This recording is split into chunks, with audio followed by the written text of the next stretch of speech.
Hello friends, எல்லாம் எப்படி இருக்கீங்க? நல்லா இருக்கீங்களா? 1K சப்ஸ்கிரைபர் நம்ம தொட்டுட்டோம். ரொம்ப சந்தோஷமாக இருக்குது. எல்லாம் உங்களால் தான். எல்லாம் நான் சப்ஸ்கிரைபர் நிறையா வந்திருக்கு. இதேமாதிரி தொடர்ந்து எனக்கு சப்போர்ட் பண்ணுங்கள். வீடியோ ஷேர் பண்ணுங்கள், லைக் பண்ணுங்கள், கமெண்ட் பண்ணுங்கள். மறக்காமல் சப்ஸ்கிரைப் பண்ணிவிடுங்க. பெல் ஐக்கானை அமுத்தி விட்ருங்க. இன்றைக்கி நம்ம எங்கே போகிறோன்னா, நாகூர் பீச்சுக்கு தான் போகிறோம். அப்படியே போயிட்டு வீடியோ கண்டினியூ பண்ணுவாங்க. முதல்ல நேராக பீச்சுக்கு வண்டியை விட்றோம். அதுக்கப்புறம் நாகூர் தர்காவை காட்டிட்டு அப்படியே வீட்டுக்கு கிளம்பிட வேண்டியதாங்க. காலையில் ஒரு 5 மணி போல் காலேஜுக்கு போய்ட்டு எக்ஸாம் முடிச்சுட்டு உங்களுக்காண்டி 2 மணி போல் வீட்டுக்கு வந்துட்டு அப்படியே உங்களுக்காண்டி நாகூருக்கு வீடியோ எடுக்க கிளம்பிட்டோங்க. சரி, தொணன்னு பேசாமல் வீடியோக்குள்ளே போய்டுவோம் வாங்க.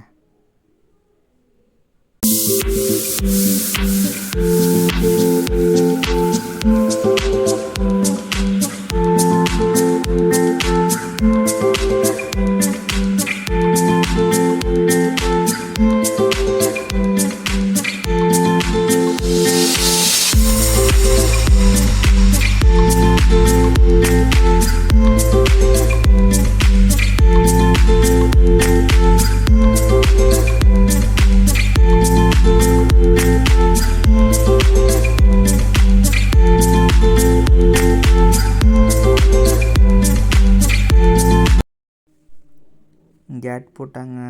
இது பீச்சிலேருந்து ஒரு 200 மீட்டருக்கு முன்னாடி உள்ள ரயில்வே ஸ்டேஷன் கேட்டு. இது கேட்டு போட்டிருக்காங்க. ட்ரெயின் வரப்போகுது. ட்ரெயின் போகுது பாருங்கள், பொறுமையாக போகுது. டேரெக்டாக இது நீடாமங்கலத்துக்கு போகுங்க. இந்த ட்ரெயின் தினைக்கும் இது நீடாமங்கலத்தில் சாயந்தரம் பார்ப்போம் 6 மணி போல். இந்த ட்ரெயின் அங்கே எப்படியும் ஒரு 20 நிமிஷம் நிற்குங்க. இந்த ட்ரெயின் எல்லோரும் ஏறி இறங்கிக்கிட்டு இருப்பாங்க இந்த ட்ரெயின்லேருந்து. இந்த பாருங்க, குப்பையை அள்ளி தூக்கி போட்டு போயிட்டுருக்காங்க பாருங்க ட்ரெயின்லேருந்து. என்ன பண்ணுறது அவங்கள. இது கரெக்டாக பீச்சிலேருந்து 200 மீட்டருக்கு பின்னாடி உள்ளது. நம்ம பீச்சுக்கிட்ட தான் இருக்கோம். பீச்சுக்கிட்ட வந்துட்டோம். நாகூர் பீச்சுக்கிட்ட நம்ம கரெக்டாக நிற்கிறோம். அதுக்கு முன்னாடி ஒரு ரயில்வே ஸ்டேஷன் கேட்டு இருக்கும். அங்கே தாங்க நிற்கிறோம். இப்போ கேட்டு போட்டிருக்காங்க. ட்ரெயின் போய்ட்டுங்க. ட்ரெயின் போனோன்னே கேட்டை எடுத்தோன்னே கிளம்பிடலாம் வாங்க. பீச்சுக்கு வந்தாச்சு. பீச்சு பார்த்தாலே வெறும் குப்பை கூலையாக கிடக்கு. வெறும் குப்பையாக கிடக்கு. இப்படிலாம் குப்பை யாரும் போடாதீங்க. பீச்சு அழகான இடமா கருதப்படுற இடம். இது என்ன குப்பையாக போட்டிருக்கீங்க? நிறையா குப்பை தாங்க கிடக்கு பீச்சு ஃபுல்லாக. பீச்சு என்ட்ரி ஆனோன்னா அழகாக இருக்கும் பார்த்தா வெறும் குப்பையாக கிடக்குங்க. நாகூர் பீச்சு மட்டுமே தெரில. இது வெறும் குப்பை கூலமாக இருக்குது நாகூர். வெறும் குப்பையாக போட்டு கொட்டி வச்சுருக்காங்க பீச்சு ஃபுல்லாக. யாரும் பீச்சு அசுத்தப்படுத்தாதீங்க. நான் ஒரு ஆமை பார்த்தேன், செத்து கிடந்துச்சு. பெரிய ஆமை அது எப்படியும் ஒரு 40 வருஷத்து ஆமையாக இருக்கும் போல். அது செத்து கிடந்துச்சு கடல் ஓரமாக. அப்படியே பார்த்தோன்னா மனசு கஷ்டமாக போயிடுச்சுங்க. யாரும் குப்பை போடாதீங்க பீச்சில். வெறும் குப்பை தாங்க கிடக்கு பீச்சு ஃபுல்லாக. நாகூர் பீச்சு ஃபுல்லாக வெறும் குப்பை தாங்க கிடக்கு. யாரும் பீச் சைடில் குப்பையே போடாதீங்க. வெறும் பிளாஸ்டிக் குப்பையாக கிடக்குங்க. உங்களுக்கு தயவு செஞ்சு கேட்டுக்கிறேன், யாரும் பீச்சில் குப்பையே போடாதீங்க. எவ்வளோ அழகான பீச் இது. அதில் நம்ம குப்பை போட்டோன்னா அது அசிங்கமாக போயிடும். இதெல்லாம் நீங்கள் வெளில கேரளா சைடெலாம் போய் பாருங்கள், பீச்சில் ஒரு சொட்டு குப்பையே கிடக்காது. ஏன்னா நம்ம நாகூரில் பார்த்தா வெறும் குப்பை தான் கிடக்குது. பீச்சுக்கு முன்னாடி கொஞ்சம் சுத்தமாக இருக்குது தவிர பாக்கி பின்னாடி பீச்சு என்ட்ரி ஆகிறப்ப வெறும் குப்பையாக தாங்க பார்க்க முடியுது.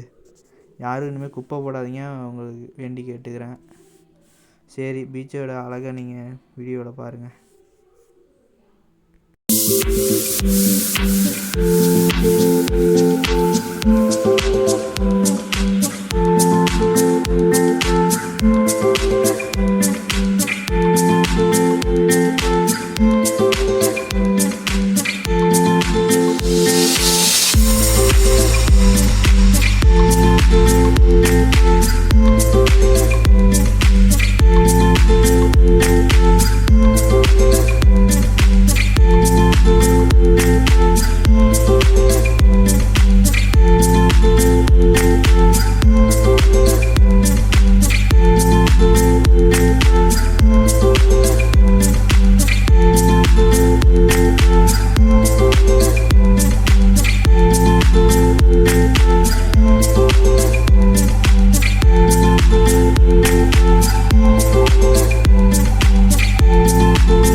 பீச்சுக்கு போயிட்டு நாகூர் தர்காவுக்கு வந்துட்டோம்.